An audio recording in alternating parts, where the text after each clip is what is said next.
Nassourdine Imavov believes if he beats Adesanya this weekend at UFC Saudi Arabia, he'll be next in line for a middleweight title shot. He admits there's pressure and Izzy's tough to predict, but he's confident he'll get the win. Although Izzy has lost his last 2 fights, he is not to be underestimated. I was very happy when they proposed me that fight. I knew that fighting Israel Adesanya was meaning fighting for the belt after, and that's my goal since the first day, so was very happy. J'ai hâte d'y être, justement pour ça. Yeah, I can wait for that. I mean, I'm a real competitor in life and in everything. I can wait to measure myself against Israel and to prove what I'm worth. Le fait qu'il a un très bon coup d'œil. The fact that he has so much experience, he has a good vision, he's tricky, very fast, explosive guy, and unpredictable.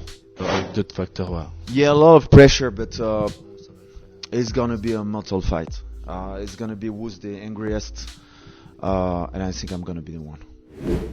MVP versus Shara Bullet goes down this weekend in Saudi Arabia. Both guys are strikers, so we're expecting a stand-up war. Shara's never even attempted a takedown in the UFC and doesn't plan to change that. He's confident he'll be the first to make MVP shoot for one.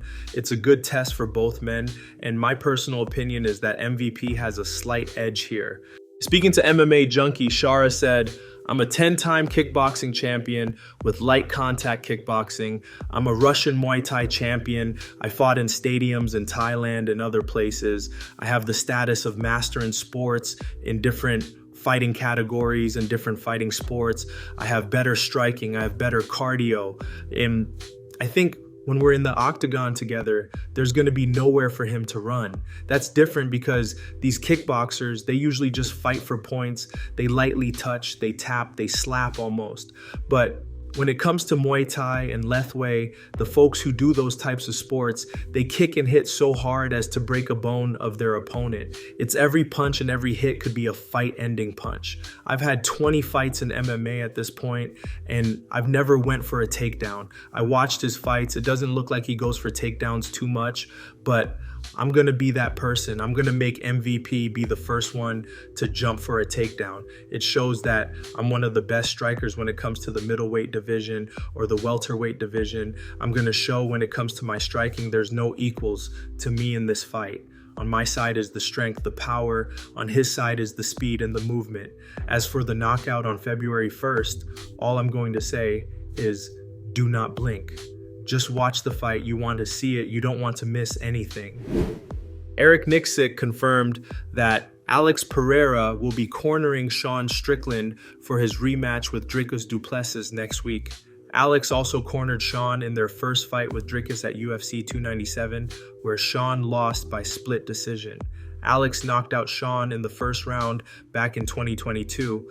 Since then, they've become friends and trained together several times, with Sean even joining Alex's camp for Khalil Roundtree. Speaking to the Schmo, Nick said, "We will have Alex Pereira in the corner, so dropping the news right now. He's a good friend of Sean. He's a great training partner. Obviously, these guys have fought, but after the fight, I think it takes a man to go and learn from the guy who caught you with something. These guys trained with each other a ton. Sean went up there to help him get ready for Khalil Roundtree, and I love having him, man. It's great energy. So we just talked yesterday. We were going to have the fourth, and it was going to be Alex, so I can't wait having him." Last week, GFL dropped a trailer showing off their new signings, but it looked like it was all done with AI and came off super cringe. Bisping and Felder ripped it apart, and they're both skeptical about where the promotion's getting the cash to pay these former UFC guys big money. Tyron Woodley's claiming they're paying him like a top-tier boxer, but Bisping and Felder are questioning how long this can keep going. I mean, look, hey, listen, cool, sure. Cringe a little bit. Big time cringe, Michael. Big time cringe. Not cool. Not cool. I saw it and I'm like, what's going on? And then Rebecca was like, it looks like AI.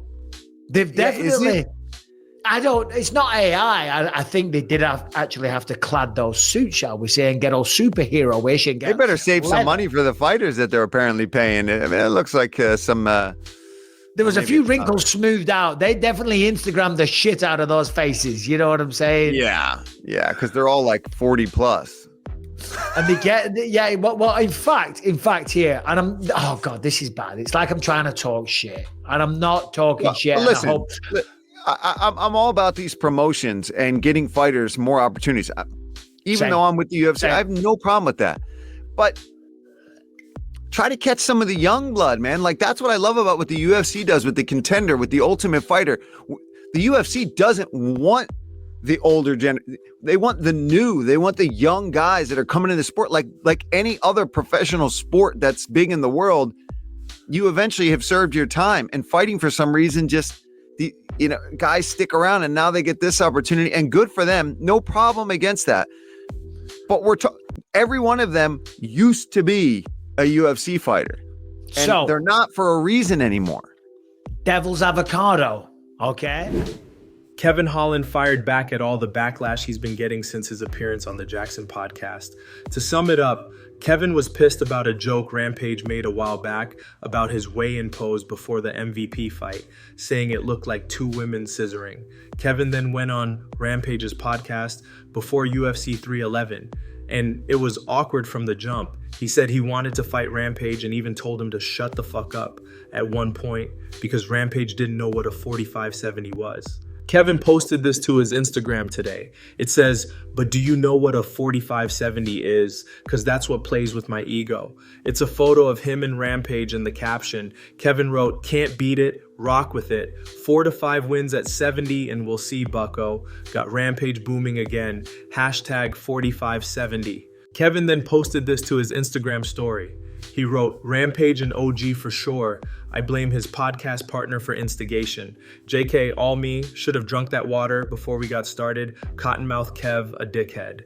Guys, it's a blast responding to all your comments. I'm getting off getting in the shower. And just so you guys know, if you're judging me off 15 minutes of that podcast, it was 2 hours long. Watch the whole thing. I watched the last part when we were doing the mama jokes. That was actually funny. But after Kevin's appearance on the Jackson podcast, he went on to lose to Rainier de Ridder via submission in the first round at UFC 311. Many fans suggested that Kevin move back down to welterweight due to the fact that Rainier de Ridder was 22 pounds heavier than Kevin on fight day. Kevin posted a fight poster with Gunnar Nelson, a welterweight bout that takes place on March 22nd. Got rid of the X back at welterweight, lock-in twin. I'ma see y'all around. Jiri Prochazka is back in training after his TKO win over Jamal at UFC 311. Not sure what's next for him yet, but after the Jamal fight, he said he's gunning for a trilogy with Alex Pereira. He dropped a clip on Instagram today, captioned, "Slow technical shadowboxing, but in the flow."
Izzy gave Khamzat Chimaev props today.